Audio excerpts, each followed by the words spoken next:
kind of at that point where I'm so angry I don't even have words. She's stepmom to missing 7-year-old Kyron Horman. I've known her a long time. Last person to allegedly see him.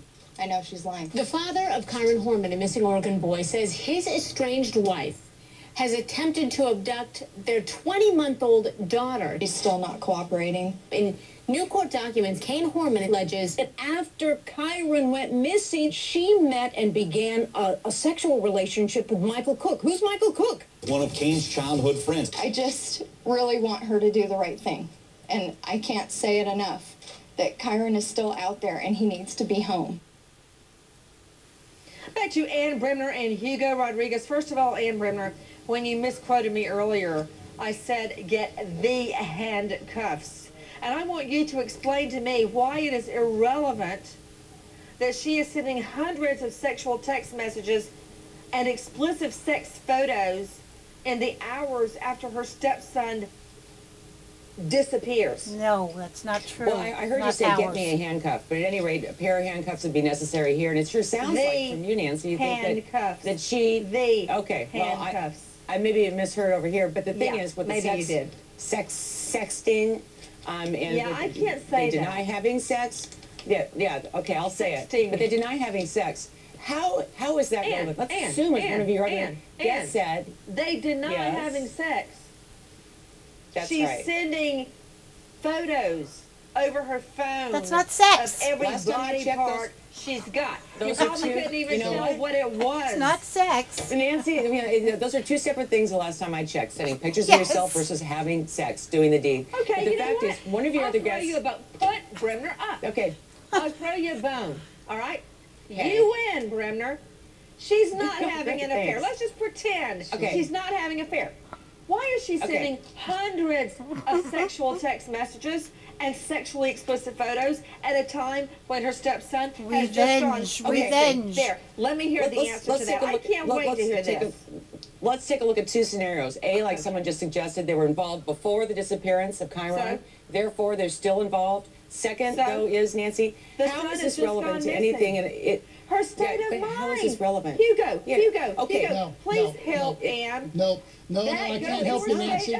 Nancy, state of mind, but not as to a crime concerning Kyron. That's what the focus is. If they plan to charge you with anything concerning her son, it is totally irrelevant and not admissible. There's no way you're getting that in as the state of mind. I'm not talking about getting something in court. I'm not talking about something that remote.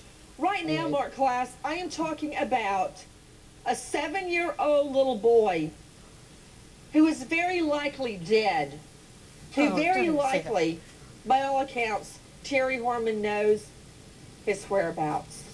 I am talking about now to you, Mark Class, who lost your daughter to violence, taken out of her own home. I don't care what the shrink says. I don't care what the lawyers say. I know what I know. And when your child goes missing, you are not all about sending sexual text and photos. No. I don't care what any of you say about that. No, you're absolutely right about state of mind. Are hurt. Now, I'd like to put a context on the supposed or the attempted abduction out of the gym. As I understand it, Kane had moved out 2 days previously, and he had taken the little girl with him. She knew full well where the child was. But according to the conversation that she had with the gym clerk, she was willing to go in and snatch that little girl away without his permission or without his knowledge. That, in my mind, whether legally or not, is a kidnapping. And this gal was ready to do a high-risk kidnapping to get that little girl away from that man. And as far as I'm concerned, that's very relevant to the disappearance of Kyron himself. It's almost, in many ways, a similar scenario. Without any rhyme or reason, without any care about anything but her own immediate need, she's willing to make a little girl or a little boy disappear. I could be wrong, but the way I understand this, the day that Kane left the house, more than likely took Kiara, at that point he went for the restraining order and the divorce papers and never returned back to the house again. So if I'm wrong, somebody please correct me, because I do not believe that he moved out 2 days prior and then filed for divorce and the restraining order. I believe he moved out the same day that the divorce papers and the restraining order were served. I could be wrong, so somebody help me out there, all the viewers, because I don't want to read the documents again. Listen, I don't care who sends what photos over their cell phone. Well, stop talking as long as about I don't have to look at them. But what I'm saying is something about this most recent report that we have just discovered about this mother, this stepmother. I mean, this child is so defenseless. He's a 7-year-old little boy. He's 3 feet tall. He's 50 pounds. His eyeglasses are like the bottom of Coke They bottles. are not. And she was entrusted to take care of him, to love him. And within, it's like a minute after she reports him missing, she's sending sex messages. She cares It's about 26 she days cares later, about nothing Nancy. besides herself. This is classic narcissistic behavior without consideration for the consequences. It's narcissistic, it's sociopathic. There's nothing good about this woman, her motivation, her actions, or the potential of future behavior and future Mark, crimes. when you're sitting there right now, like I'm sitting here listening to the defense attorneys talk about how it's irrelevant, how it's not going to come into court, how it doesn't matter. It does matter. To every crime victim out there, you know in your heart it does matter. It proves something.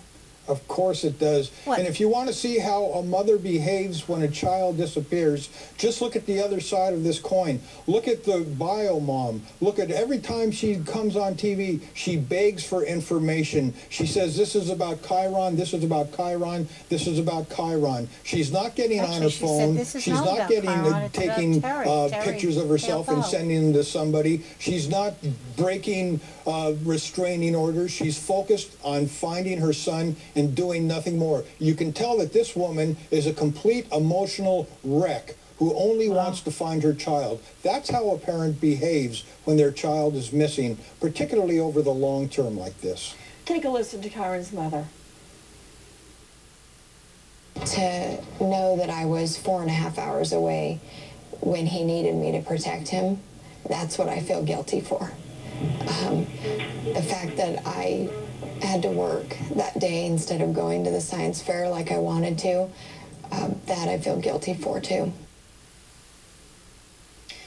That's Kyron's biological mother. It's Desiree Young. She's on the NBC Today show, and I want to remind everyone that Terry Horman has not been named a suspect by police in the disappearance of 7-year-old Kyron.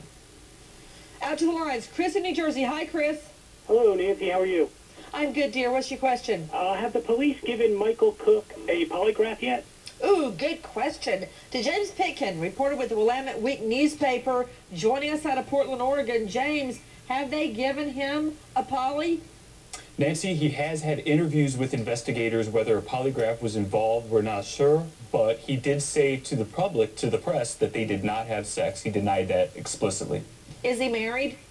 It's unknown. Not much is known about Michael Cook, except that he was involved in the search for Kyron from very early on. He did organize a vigil. He helped put signs up above the highway.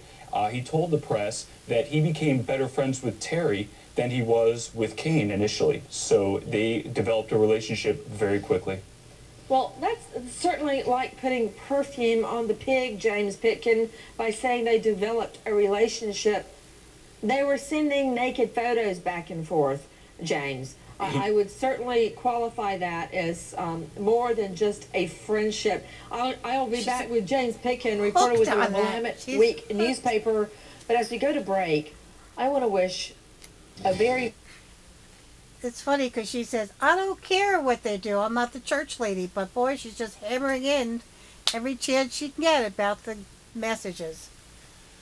I know people don't like it, but she's being ridiculous tonight.